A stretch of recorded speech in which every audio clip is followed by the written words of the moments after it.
चलो आज हम सब ऑब्जेक्टिव क्वेश्चन देखते हैं।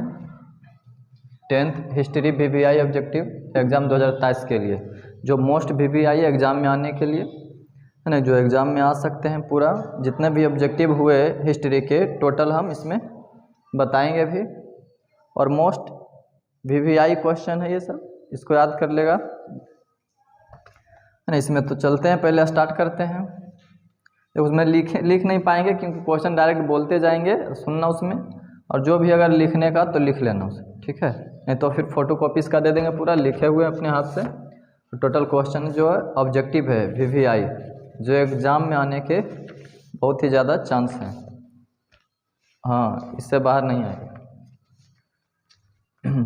ऑब्जेक्टिव। हाँ, हिस्ट्री का। चलो ध्यान दो, यहाँ हिस्ट्री के पहला देखते हैं, पहला चैप्टर पूरा फुल चैप्टर इसमें कवर करेंगे जहाँ तक होगा, देखें नहीं तो फिर अगला वीडियो या तो अगले बार बताएंगे।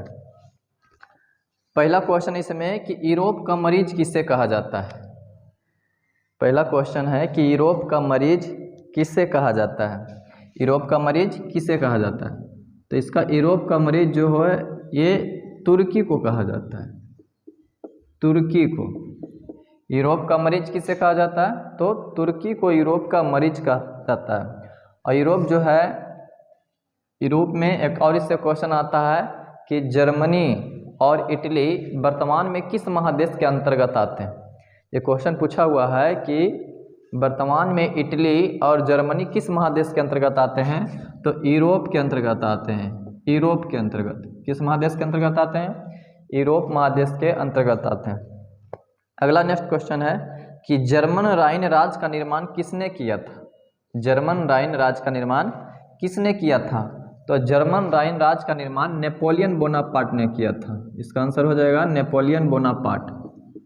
नेपोलियन बोनापार्ट, बोनापार्ट है ना। जर्मन राइन राज का निर्माण किसने किया था, तो नेपोलियन बोनापार्ट ने जर्मन राइन राज का निर्माण किया था। और नेपोलियन बोनापार्ट, नेपोलियन ने ही सबसे पहले जो 300 छोटे छोटे टुकड़े थे जर्मनी के, इसको 39 गो रियासत में ला के 39 गो में जाके समेट दिया था। और मेन सबसे पहले जर्मनी का एकीकरण का जो मेन अहम भूमिका निभा दिया था, मेन आधार कर दिया था निभा ये एकीकरण का, वो नेपोलियन ने किया था। अगला क्वेश्चन, नेक्स्ट क्वेश्चन है कि जालवेरिन एक संस्था थी किसकी। जालवेरिन एक संस्था थी। जालवेरिन एक संस्था थी, एक संस्था थी। संस्था थी, किसकी संस्था थी। जालवेरिन जो एक संस्था थी वो किसकी संस्था थी, तो ये व्यापारियों की संस्था थी। जालवेरिन एक संस्था थी किसकी, तो व्यापारियों की संस्था थी। किसकी, व्यापारियों की। व्यापारियों की, व्यापारियों की एक संस्था थी जालवेरिन, है ना। याद रखना, ये पूछा हुआ क्वेश्चन है VVI। सब क्वेश्चन जितने भी क्वेश्चन इसमें बता रहे हैं सब VVI पूरा नोट से सब अलग अलग करके लिखा गया है ना। तो ये जालवेरिन एक संस्था थी व्यापारियों की। अगला क्वेश्चन है इटली, देखो आ गया ना, ये दूसरा है। इटली एवं जर्मनी के एकीकरण के विरुद्ध कौन सा देश था। जब इटली और जर्मनी का एकीकरण जब किया जा रहा था तो उसमें से कौन सा जो देश था इसका विरोध कर रहा था। तो सब पढ़ा है, सब टोटल पढ़ा है वैसे सब में कि मेन इसका विरोधी कौन था, तो ऑस्ट्रिया था, है ना। कौन था, ऑस्ट्रिया। इटली एवं जर्मनी के एकीकरण का मुख्य रूप से जो विरोधी था ऑस्ट्रिया था। ऑस्ट्रिया याद रखना, ऑस्ट्रिया, ऑस्ट्रेलिया नहीं, ऑस्ट्रिया। ऑस्ट्रिया है ना, ऑस्ट्रिया है ये। ऑस्ट्रिया, ऑस्ट्रेलिया, ऑस्ट्रेलिया अलग है, इसमें कन्फ्यूजन आ जाता है। कितना ऑस्ट्रेलिया मार के चला आता है ऑप्शन में, जो गलत है ना। ऑस्ट्रिया है, ऑस्ट्रिया, ऑस्ट्रेलिया नहीं, ऑस्ट्रिया। हाँ, एगो की राजधानी कैनबरा है, एगो वियना है। इसका जो है ये वियना है ऑस्ट्रिया की, ऑस्ट्रेलिया की कैनबरा, याद रखना। इसकी राजधानी जो है ये ऑस्ट्रिया की राजधानी ये वियना है, ऑस्ट्रेलिया की राजधानी है कैनबरा, इसको याद रखना। ये ऑस्ट्रिया है, वो ऑस्ट्रेलिया है। अगला क्वेश्चन है कि 1829 की एड्रियानोपुल की संधि किस देश के साथ हुई थी। 1829 में जो एड्रियानोपुल की जो संधि हुई थी वो किस देश के साथ हुई थी, तो ये तुर्की के साथ हुई थी। एड्रियानोपुल की जो संधि हुई थी ये तुर्की के साथ हुई थी। किसके साथ?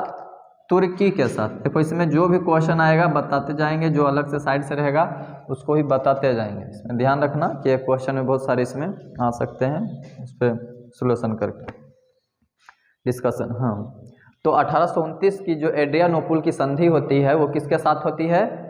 तो तुर्की के साथ होती है, याद रखना। अगला क्वेश्चन मोस्ट वीवीआई क्वेश्चन है कि काउंट काबूर को विक्टर इमैनुअल ने किस पद पर नियुक्त किया था? काउंट काबूर जो था उसको विक्टर इमैनुअल ने ये किस पद पर नियुक्त किया था? तो उसे प्रधानमंत्री के पद पर नियुक्त किया था। किस पद पर? प्रधानमंत्री के पद पर नियुक्त किया था। मतलब मंत्रियों में जो प्रधान होता है उसे क्या कहते हैं? प्रधानमंत्री। तब विक्टर इमैनुअल ने काउंट काबूर को ये किस पद पर नियुक्त किया था? तो प्रधानमंत्री के पद पर उसे नियुक्त किया था। इसे याद रखना। या तो ऐसे पूछ सकता है कि प्रधानमंत्री के पद पर विक्टर इमैनुअल ने किसे नियुक्त किया था? कौन हो जाएगा? काउंट काबूर हो जाएगा, जो महान कूटनीतिज्ञ था, है ना। काउंट काबूर कैसा व्यक्ति था? महान कूटनीतिज्ञ। कूटनीतिज्ञ समझता है ना? कूटनीतिज्ञ था। कहता फ्रांस में किस राजवंश की पुनर्स्थापना वियना कांग्रेस के द्वारा किया गया था? फ्रांस में जो राजवंश आया फिर रिपीट करके वो किस, है ना, वही कह रहा राजवंश की पुनर्स्थापना वियना कांग्रेस के द्वारा। किस राजवंश की पुनर्स्थापना फ्रांस में वियना कांग्रेस के द्वारा किया गया? तो वो बुर्बो वंश था। कौन सा राजवंश था? बुर्बो राजवंश, है ना। बुर्बो राजवंश था, राजवंश जो फ्रांस में वियना कांग्रेस के रिपीट होने के बाद ये फिर से बना, पुनर्स्थापना इसकी हुई। अगला क्वेश्चन है कि मेजनी का संबंध किस संगठन से था? ये मोस्ट वीवीआई है, इसको याद रखना कि मेजनी का संबंध किस संगठन से था। मेजनी का, है ना, संबंध किस संगठन से था? तो ये कार्बोनरी से था। मेजनी का संबंध किस संगठन से था? तो कार्बोनरी से। याद रखना, ये इम्पोर्टेंट है, सभी इसमें इम्पोर्टेंट है, लेकिन ये सब जो बता रहे हैं थोड़ा इसको विशेष करके याद रखना कि मेजनी का संबंध किस संगठन से था? तो कार्बोनरी से। कार्बोनरी,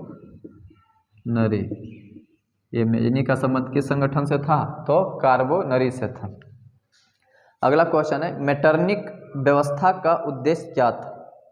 जो मेटरनिक था, है ना, ऑस्ट्रेलिया का चांसलर मेटरनिक ने, तो उसका मेटरनिक व्यवस्था का उद्देश्य क्या था? तो पुरातन व्यवस्था की स्थापना करना। अच्छा, ये पुरातन व्यवस्था क्या थी? मेटरनिक जो था वो पुरातन व्यवस्था, क्योंकि जर्मनी में जो व्यवस्थाएं चल रही थी, राजवंश की जो व्यवस्था चल रही थी, उसी को फिर वो दोहराना चाह रहा था कि फिर से राजवंश की सत्ता आए, लोकतंत्र ना आए, तो वही पुरानी व्यवस्था वो चाह रहा था। उसी बोलते हैं कि मेटरनिक व्यवस्था का उद्देश्य क्या था? तो पुरातन व्यवस्था की स्थापना करना। मतलब पुरानी जो व्यवस्थाएं थी उसकी, बाप दादाओं की जो वंशज चल रहे थे, राजा जो रहता है, राजा जो राजपाट करते आ रहा था, उसी व्यवस्था को बोलते हैं पुरातन व्यवस्था स्थापित करना था। नेक्स्ट क्वेश्चन है जर्मनी का एकीकरण कब पूरा हुआ? जर्मनी पूछा हुआ है, जर्मनी का एकीकरण कब पूरा हुआ? जर्मनी का एकीकरण कब पूरा हुआ? कब पूरा हुआ? तो जर्मनी का एकीकरण पूरा जो होता है 1871 में होता है। 1871 में जर्मनी का एकीकरण पूरा होता है। और इसी के डेट में लगे हुए इटली का भी एकीकरण होता है। इटली का एकीकरण, इसका भी एकीकरण जो होता है इस साथ में, ये 1871 में ही इटली का एकीकरण और जर्मनी का एकीकरण पूरा हो जाता है। ये याद रखना, इसको, ये दोनों क्वेश्चन याद रखना। जर्मनी का एकीकरण 1871 में, इटली का भी एकीकरण कब हुआ? तो 1871 में। अगला क्वेश्चन है कि नेपोलियन संहिता किस वर्ष लागू किया गया था?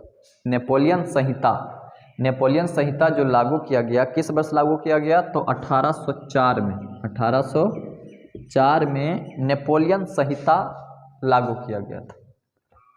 नेपोलियन संहिता कब लागू किया गया? तो 1804 में।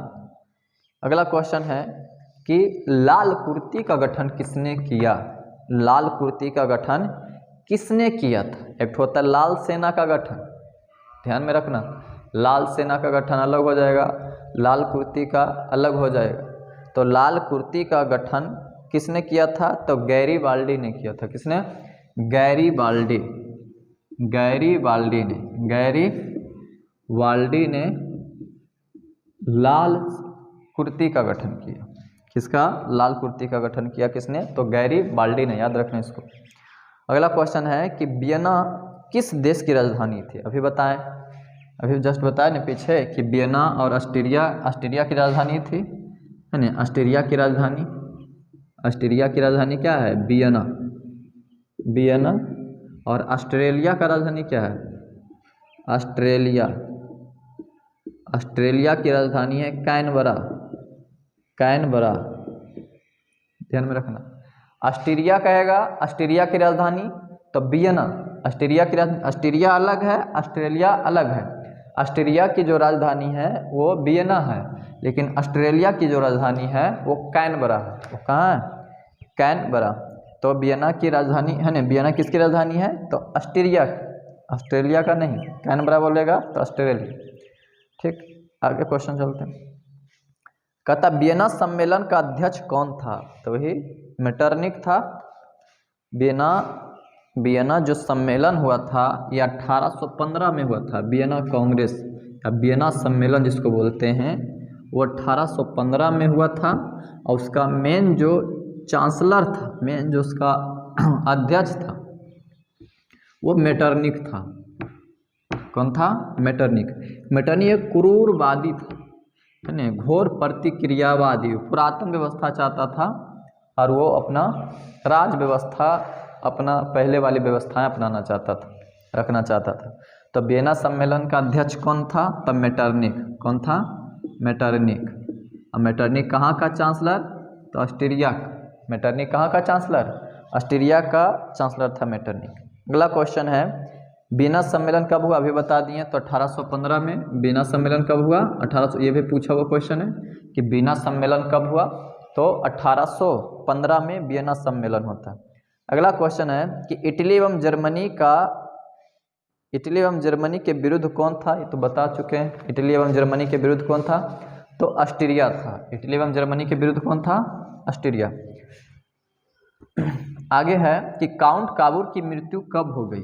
काउंट काबूर, अभी बताएं। काउंट काबूर जो है, काउंट काबूर की मृत्यु कब हो गई?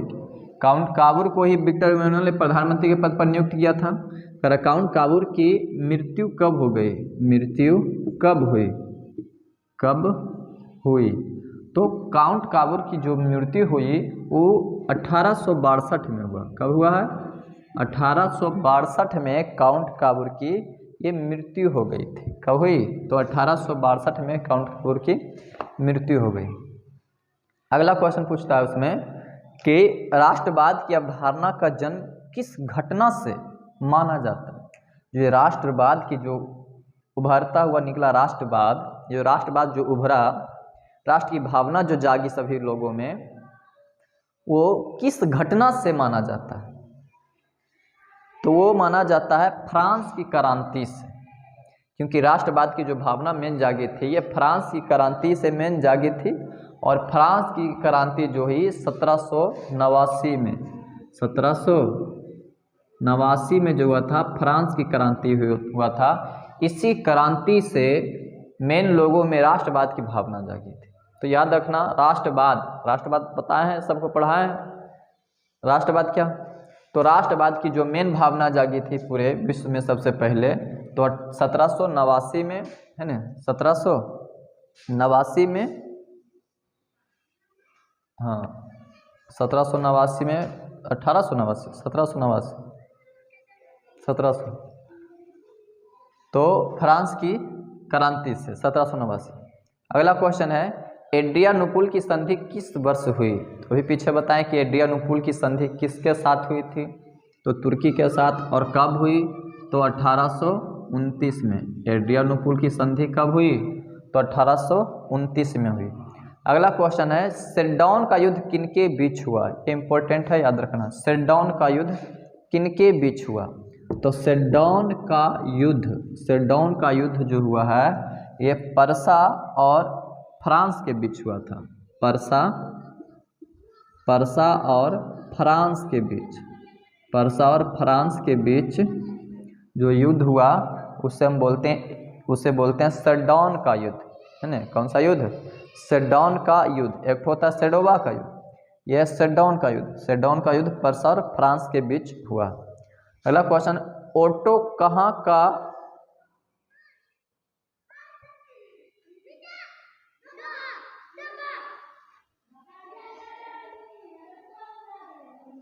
अच्छा इसमें ध्यान देना, इसमें पूछ रहा है ओटो को कहाँ का राजा घोषित किया गया, है ना। ओटो को, ओटो चलावे वाला नहीं, ओटो जो चलता वो नहीं, ओटो को कहाँ का राजा घोषित किया गया, कहाँ का राजा घोषित किया गया? तो ये यूनान का किया गया था इसे, है ना। इसमें क्वेश्चन एक और आता है, किस देश का ज्ञान विज्ञान प्रेरणा स्रोत रहा? यूरोप वासियों के लिए किस देश का ज्ञान विज्ञान प्रेरणा स्रोत रहा? तो यही यूनान है। समझे, यहाँ यूनान बहुत ही पढ़े लिखे लोग, विद्वान लोग यहाँ रहते थे यूनान में, तो यूनान का याद रखना। अगला क्वेश्चन है, यूरोपीय सभ्यता का पालना किसे कहा जाता है? मोस्ट VVI, यूरोपीय सभ्यता का पालना किसे कहा जाता है? तो यही यूनान है। कौन है? यूनान, है ना। यूरोपीय सभ्यता का पालना, मेन ये यूनान जो था, बहुत ही इसमें डॉक्टर, वैज्ञानिक, पढ़े लिखे लोग बहुत ज़्यादा थे, अच्छे लोग थे यूनान में। तो यूरोपीय सभ्यता का पालना जो कहा जाता है, इसी यूनान को कहा जाता है। यूरोपीय सभ्यता का पालना किसे कहा जाता है? तो यूनान को। किसको? यूनान को यूरोपीय सभ्यता का पालना कहा जाता है। अगला क्वेश्चन है कि हंगरी की राजधानी कहाँ है? हंगरी की राजधानी, हंगरी की राजधानी कहाँ है? राजधानी कहाँ है? इसका जानता है? हंगरी की राजधानी बुडापेस्ट है। बुडापेस्ट, हंगरी की राजधानी कहाँ है? तो बुडापेस्ट। हंगरी की राजधानी कहाँ है? बुडापेस्ट हंगरी की राजधानी है। कहता किस वर्ष यूनान को एक स्वतंत्र राष्ट्र घोषित किया गया था, है ना। किस वर्ष यूनान को स्वतंत्र राष्ट्र घोषित किया गया था? तो ये 1832 में किया गया था। यूनान को एक स्वतंत्र राष्ट्र घोषित किया गया 1832 में, याद रखना इसको। कहता सेडोवा का युद्ध कब और किसके बीच हुआ? सेडोवा का जो युद्ध हुआ है, कब और किसके बीच हुआ? सेडोवा का युद्ध, अभी बताएं। सेडौन का युद्ध वो जो हुआ था, पर्सा और फ्रांस के बीच हुआ। सेडौन का युद्ध किसके बीच हुआ? पर्सा और फ्रांस के बीच। लेकिन सेडोवा का जो युद्ध होता है, ये ऑस्ट्रिया और पर्सा के बीच होता है। सेडोवा, सेडोवा, सेडोवा का जो युद्ध होता है, ये ऑस्ट्रिया और पर्सा, ऑस्ट्रिया, हाँ सब डिटेल से पढ़ाए हुए हैं पूरा का पूरा ये सब, है ना। ये सिर्फ ऑब्जेक्टिव है, इसमें ध्यान में रखना, याद रखना। जब एग्ज़ाम आए तो एक दिन, जिस दिन एग्ज़ाम रहे 1-2 दिन पहले उसको क्या करना है, एक बार और वीडियो देख लेना इसमें, ठीक है। लगा रहेगा, या तो ये फोटोकॉपी है जो आराम से ले चल जाएगा, देख लेगा पूरा, इससे बाहर नहीं आएगा। हाँ तो देख लेगा और उसमें वीडियो देख लेगा, फिर अपना चला जाएगा उससे जो भी रहे। तो ऑस्ट्रिया, है ना, ये सेडोवा का युद्ध किसके बीच हुआ? ऑस्ट्रिया और पर्सा के बीच हुआ। ऑस्ट्रिया और पर्सा के बीच हुआ, और ये जो होता है 1866 में होता है। सेडोवा का युद्ध कब होता है? 1866 में सेडोवा का युद्ध होता है। और सेडौन का युद्ध कब हुआ था? सेडौन का युद्ध, ये ऑस्ट्रिया, ये सेडौन का युद्ध पर्सा और फ्रांस के बीच हुआ, और ये 1870 में शायद होता है। 70 या 71, कन्फ्यूजन इसमें देख लेना, 70 या 71 ऐसे, 70 में ही है। सेडौन का युद्ध 70 में, क्योंकि 71 में तो हो जाता है एकीकरण, 70 में ही होगा सेडौन का युद्ध, देख ले। अगला क्वेश्चन है कि किस संधि द्वारा जर्मनी का एकीकरण पूरा हुआ? ये इंपॉर्टेंट है, VVI, ये VVI क्वेश्चन मोस्ट इम्पोर्टेंट। हाँ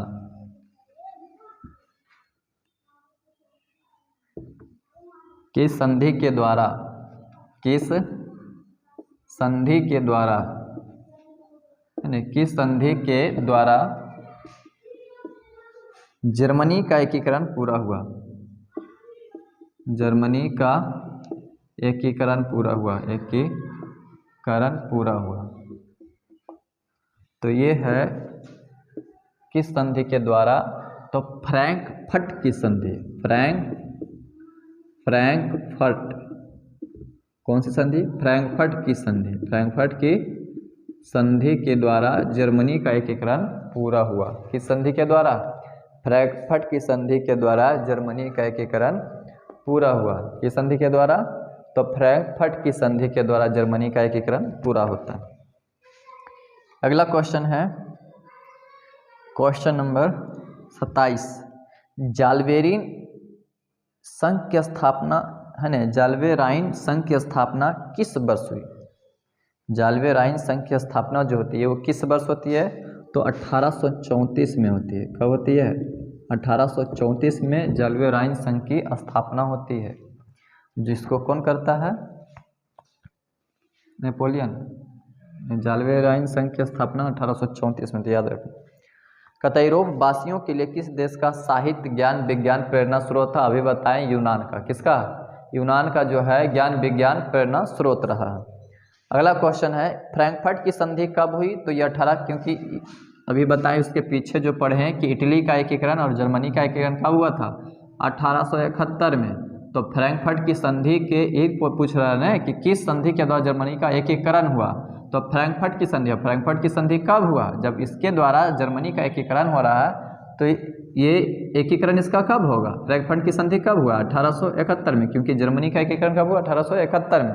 और ये फ्रैंकफर्ट की संधि हुई, उसी के जरिए जर्मनी का एकीकरण पूरा हुआ, तो 1871 में। फ्रैंकफर्ट की संधि कब हुई, यह भी अच्छा क्वेश्चन है कि फ्रैंकफर्ट की संधि कब हुई, तो 1871 में फ्रैंकफर्ट की संधि हुई। अगला क्वेश्चन है कि यंग इटली एवं यंग यूरोप की स्थापना किसने किया।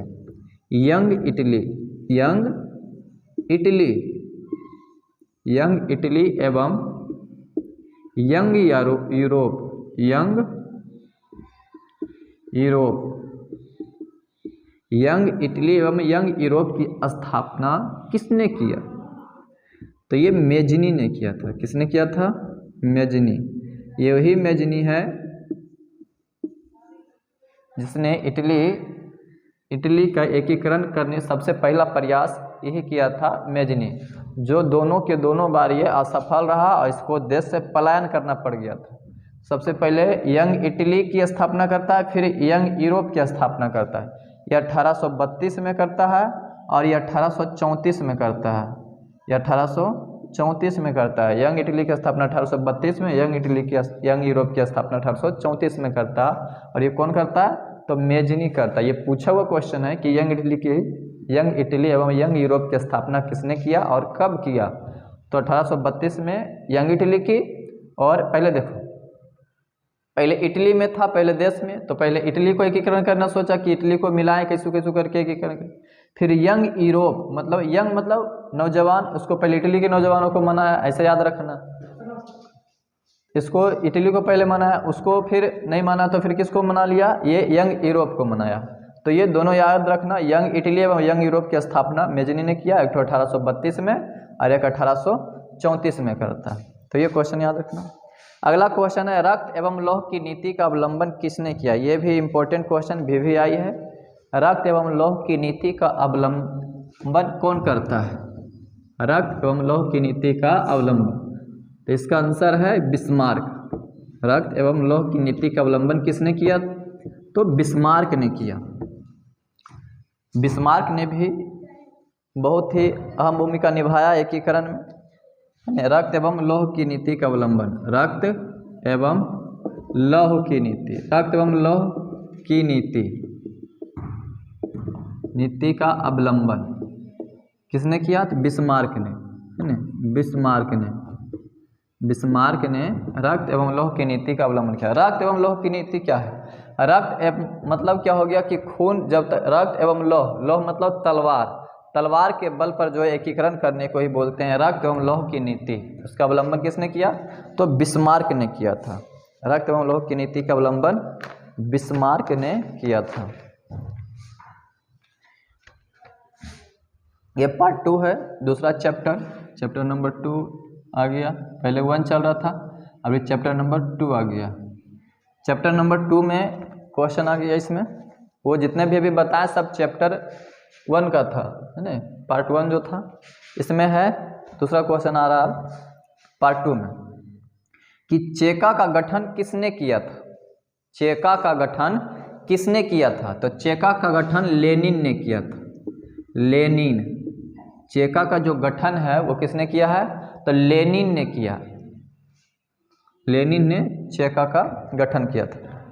अगला क्वेश्चन है कि रूस की क्रांति के समय रूस का शासक कौन था? ये इंपॉर्टेंट क्वेश्चन है, पूछा हुआ क्वेश्चन है कि रूस की जब क्रांति हुई थी तो उस टाइम रूस का शासक कौन था? और ये जो रूस है एक छोटा सा देश जापान एक छोटा सा जो देश था जापान, और रूस बहुत बड़ा था पूरा, है ना। ये जापान से हार जाता है रूस। इसमें पूछा जाता क्वेश्चन कि रूस की क्रांति के समय रूस का शासक कौन था? तो वहाँ का शासक जार निकोलस द्वितीय था। जार निकोलस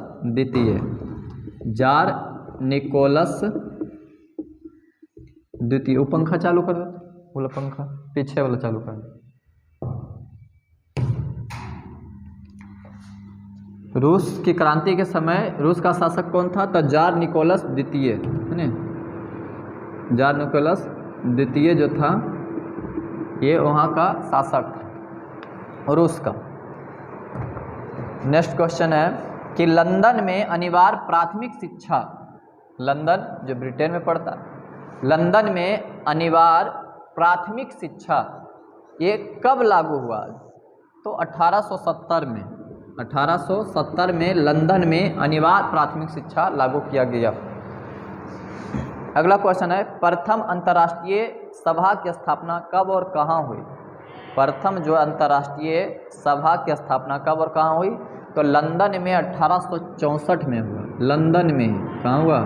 लंदन में 1864 में प्रथम अंतर्राष्ट्रीय महासभा की स्थापना होता है। अगला क्वेश्चन है सोवियत संघ का विघटन कब हुआ? पहले जो आज जो सोवियत संघ जो रूस जो लड़ रहा है आज यूक्रेन और रूस में जो आज लड़ाई हो रही है उतनी, वो पहले जो यूक्रेन था, बेलारूस, यूक्रेन वगैरह सब जितना था वो पहले सोवियत संघ का भाग था। कहता उसका विघटन हो गया था, वो टूट गया तो सिर्फ ये रूस बच गया, नहीं तो पहले रूस जो था पहले सोवियत संघ कहलाता था। ये जो आज का जो रूस है पहले सोवियत संघ कहलाता था, लेकिन उसका विघटन हो गया, टूट गया। जैसे पहले आज हमारा भारत पाकिस्तान है, जो पाक ऑक्युपाइड कश्मीर है, पहले भारत का हिस्सा हुआ करता था ये पाकिस्तान पूरा, लेकिन फिर वो टूट के अलग हो गया। उसी प्रकार जो है रूस में बहुत सारे क्षेत्र थे, बहुत बड़ा था, तो उसे कहते थे सोवियत संघ। तो सोवियत संघ का जो विघटन मतलब टूटना, विघटन मतलब क्या? टूटना। तो ये सोवियत संघ जो टूट गया, ये कब टूटा? तो ये टूटा था 1991 में। कब टूटा था? 1991 में। सोवियत संघ का विघटन कब हुआ? सोवियत संघ का विघटन, ये क्वेश्चन इंपॉर्टेंट है, विघटन कब हुआ? तो 1991 में हुआ। 1991 में सोवियत संघ का विघटन हो गया और एक साइड से रूस बच गया। उसमें इंक डाल दो तो बोला वो पेनमम ब्लू वाला इंक डालो, नहीं चल रहा है। प्रोग्राम पेनमम डालो, मार्कर में वो इंक डालो ना, उसमें ब्लू वाला। हाँ चलो अगला क्वेश्चन इसमें देखते हैं। नेक्स्ट क्वेश्चन कि लेनिन का उत्तराधिकारी कौन बना? जब लेनिन की मृत्यु हो गई तो वहाँ का उत्तराधिकारी कौन बना? तो लेनिन का उत्तराधिकारी स्टालिन बना। कौन बना? स्टालिन जो है गद्दी संभाला लेनिन के बाद। अगला क्वेश्चन है कि दास कैपिटल्स के लेखक कौन थे और इसका प्रकाशन कब हुआ? तो दास कैपिटल्स एक पुस्तक है, दास कैपिटल, ये VVI है, ये ध्यान रखना। यहाँ से जितने भी से क्वेश्चन बनते हैं ये मोस्ट VVI क्वेश्चन यहाँ से बनते हैं कि दास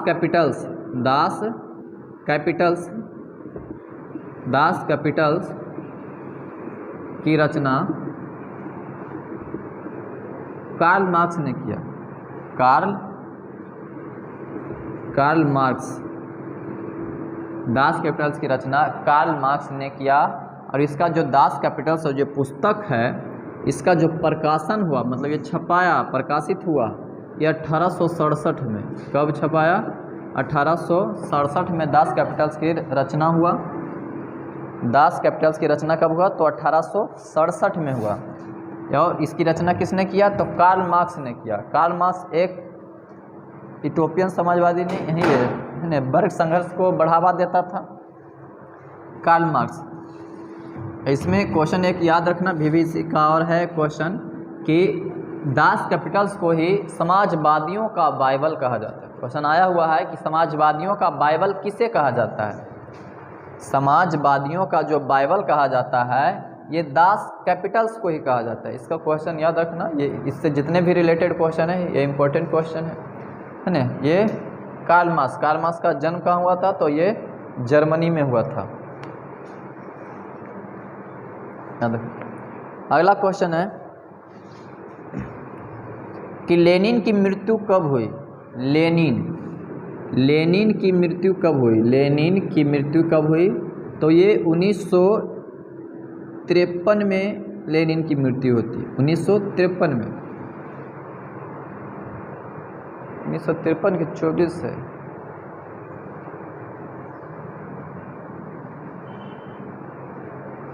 लेनिन के 1924 से कि नहीं, इमेजिनी का है शायद 1924 का।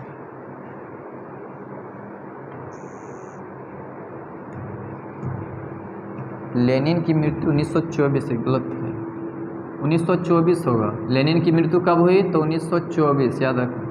लेनिन की मृत्यु कब होती है? तो 1924 में होती है। और नई आर्थिक नीति कब लागू हुआ? तो 1921 में। 1921 में नई आर्थिक नीति लागू करता लेनिन, और 1921 में करता। उसकी मृत्यु हो जाती है 1924 में हो जाती है। उसी के बाद उसका उत्तराधिकारी कौन बनता है? तो स्टालिन बनता है ना, लेनिन की मृत्यु के बाद। याद रखना सब। अगला क्वेश्चन है, द्वितीय अंतर्राष्ट्रीय महासभा की स्थापना कब और कहाँ हुई? तो ये 1889 में पेरिस में हुआ। और ये सब का जो संगठन, जो महासभा हो रहा है, इसका मेन अध्यक्ष मुख्य रूप से ही रहता है कार्ल मार्क्स। कौन रहता है? Karl Marx. ये वर्ग संघर्ष करना कहता है, वर्ग संघर्ष है ना, वर्ग संघर्ष को बढ़ावा देता है। अगला क्वेश्चन है कि लाल सेना का गठन किसने किया था? हम आगे पीछे बताए थे लाल कुर्ती का गठन, लेकिन यहाँ है लाल सेना का गठन किसने किया? तो ट्रॉटस्की ने। यह इंपॉर्टेंट क्वेश्चन भी है। ट्रॉटस्की किसने किया है ना? ट्रॉटस्की ने। ट्रॉटस्की ने लाल सेना का गठन किया, लेकिन लाल कुर्ती कहेगा तो गैरीबाल्डी हो जाएगा। लाल कुर्ती का गठन किसने किया? तो गैरीबाल्डी। लेकिन लाल सेना का गठन किसने किया? तो ट्रॉटस्की ने। किसने किया? ट्रॉटस्की ने। अगला क्वेश्चन है कि नई आर्थिक नीति कब लागू हुई? 1921 में भी बता दिए। आगे है कि दुनिया के मजदूरों एक हो, दुनिया के मजदूर एक हो, या कथन किसका है? तो यही कार्ल मार्क्स का है, जो वर्ग संघर्ष को बढ़ावा देता था। मतलब मजदूरों को बोलता था कि जो अमीर लोग हैं उस पर हमला बोलो, और तुम्हारा ही पूरा धन दौलत लेके अपने पास रखा हुआ है, उस पर हमला करके तुम छीनो। मतलब वर्ग संघर्ष करना चाहता था कार्ल मार्क्स। तो इसी ने क्या था कि दुनिया के मजदूर एक हो। अगला क्वेश्चन है कि बोल्शेविक क्रांति का नेतृत्व किसने किया था? बोल्शेविक क्रांति, जो बोल्शेविक क्रांति हुई थी, बोल्शेविक क्रांति, उसका नेतृत्व किसने किया था? तो लेनिन ने किया था। लेनिन। बोल्शेविक क्रांति का नेतृत्व किसने किया? लेनिन ने। अगला क्वेश्चन कि 1917 की पहली रूसी क्रांति के किस नाम से जाना जाता है? 1917 में, ये इम्पोर्टेंट है कि 1917 में जो रूसी क्रांति हुई उसे किस नाम से जाना जाता है? तो उसे फरवरी की क्रांति कहते हैं। फरवरी की क्रांति, फरवरी की क्रांति कहा जाता है। ये 1917 में जो क्रांति हुई उसे फरवरी की क्रांति कहा जाता है। रूस में जार का अर्थ क्या होता है, ये पूछा हुआ क्वेश्चन है। रूस में जार का अर्थ रूस का सम्राट, ये हल्का है, रूस का सम्राट। रूस में जार का अर्थ क्या होता है, तो रूस का सम्राट होता है। लेनिन की मृत्यु कब हुई, बता दिए क्वेश्चन। अगला क्वेश्चन है कि वैज्ञानिक समाजवाद की अवधारणा का प्रतिपादन किसने किया था। वैज्ञानिक समाजवाद की अवधारणा, तो ये कार्ल मार्क्स ने किया था। कार्ल मार्क्स ने वैज्ञानिक समाजवादी की अवधारणा दिया था। वैज्ञानिक समाजवादी की अवधारणा किसने दिया, तो कार्ल मार्क्स ने।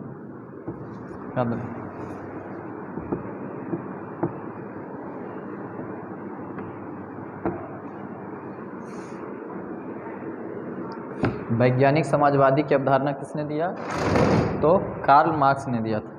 अगला क्वेश्चन है कि कार्ल मार्क्स का जन्म कहाँ हुआ था। कार्ल मार्क्स का जन्म कहाँ हुआ था, तो कार्ल मार्क्स का जन्म जर्मनी में 1805 को जर्मन राइन संघ की एक जगह पर हुआ था। ये जर्मनी में 1805 में, जर्मनी में कहाँ हुआ था, जर्मन राइन राज्य में, है ना, जर्मन राइन राज्य में हुआ था। ये कार्ल मार्क्स का जन्म 1805 में हुआ था। कहता साम्यवादी शासन का पहला प्रयोग कहाँ हुआ था, मतलब किस देश में किया गया साम्यवादी शासन का पहला प्रयोग। तो साम्यवादी मतलब समाजवादी जो अपनाया सबसे पहला जो देश था वो रूस था। तो साम्यवादी शासन का पहला प्रयोग कहाँ होता है, रूस में। कहाँ होता है, ये रूस में होता है साम्यवादी शासन का पहला प्रयोग। अगला क्वेश्चन है मोस्ट वीवीआई क्वेश्चन है, वीवीआई क्वेश्चन है ये कि war and peace, war and peace, war and peace की रचना किसने किया। वार एंड पीस पुस्तक की रचना किसने किया। वार एंड पीस एक किताब का नाम है, उसकी रचना किसने किया। तो इसका आंसर है लियो टॉलस्टॉय। लियो टॉलस्टॉय, लियो टॉलस्टॉय ने वार एंड पीस की रचना किसने किया, तो लियो टॉलस्टॉय ने किया था। अगला क्वेश्चन है बोल्शेविक क्रांति कब हुई। बोल्शेविक अभी बताएं, बोल्शेविक क्रांति कब हुई। इसे फरवरी की भी क्रांति कहा जाता है, इसे नवंबर की भी क्रांति कहा जाता है, जो 1917 में होता है। कब होता है, 1917 में। अगला क्वेश्चन है कि इंग्लैंड में समाजवाद का जनक किसे माना जाता है।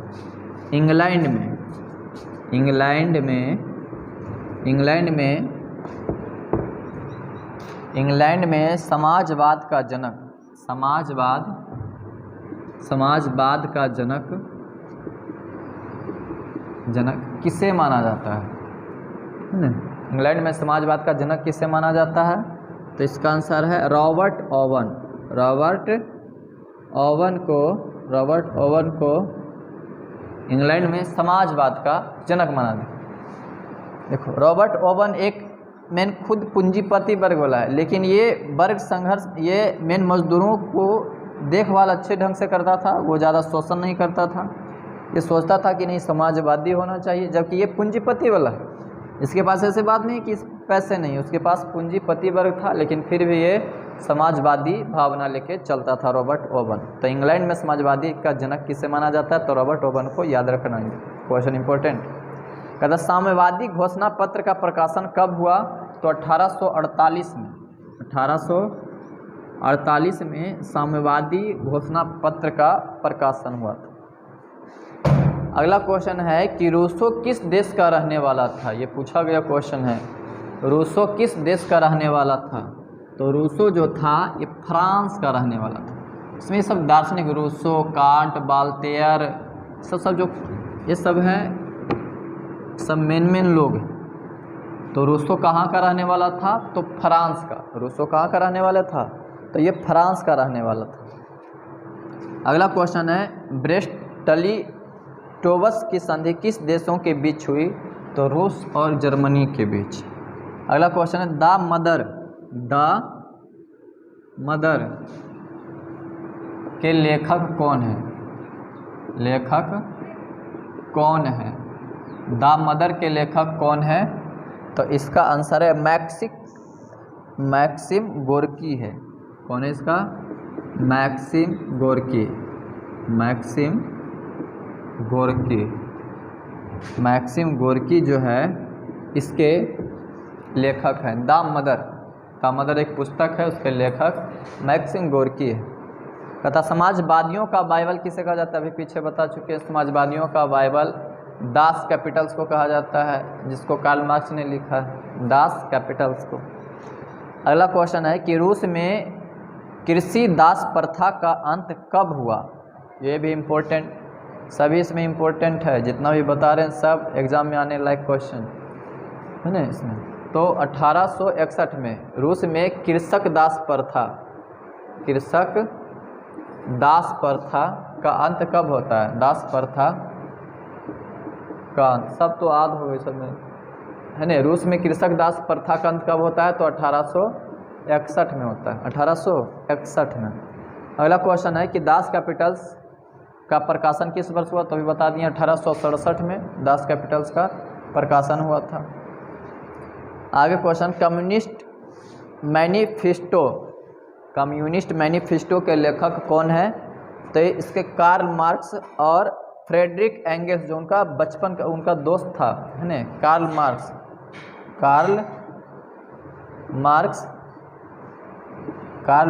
और फ्रेडरिक एंगल्स। कार्ल मार्क्स और फ्रेडरिक एंगल्स